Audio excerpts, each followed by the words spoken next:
You get blamed unexpectedly, publicly, and it feels intentional, personal, like someone targeted you. But here's the truth. Most of the time, it's not about you. Today, I want to talk to you about why people throw you under the bus at work.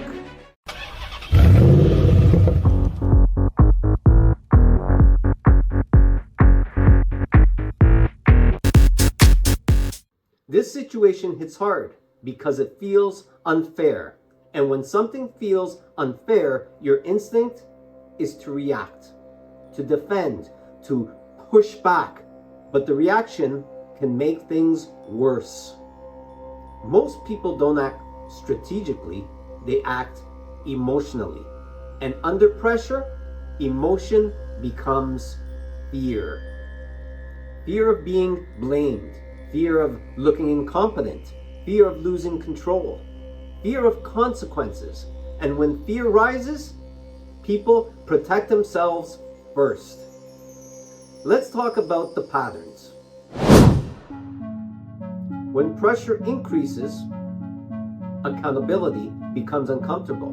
So people redirect it. Not always consciously, but quickly, instinctively.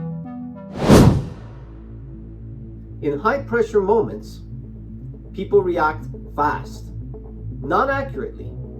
They speak before thinking. They simplify the situation, and that simplification can point at you. Others stay quiet, not because they agree, because they're also afraid. Afraid of being pulled in, so they say nothing. And silence supports the narrative. If you take it personally, you react emotionally. If you react emotionally, you lose control. And when you lose control, you reinforce the situation. This is where it shifts. This is critical. Don't just see the action, see the driver. That driver is fear. That changes your response. Slow everything down. Your tone, your pace, your words. Calm creates contrast, and contrast builds credibility. Don't argue, clarify. Say, let's align on what happened, then walk through the facts. Stay calm, stay direct, be neutral.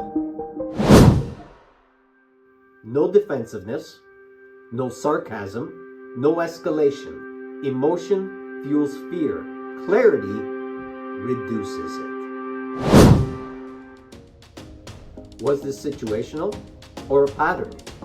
Because if it repeats, it's not just pressure, it's culture. When you understand fear, you stop reacting blindly. You start responding strategically. Not every situation is fair, but every situation gives you a choice. React emotionally or respond with control.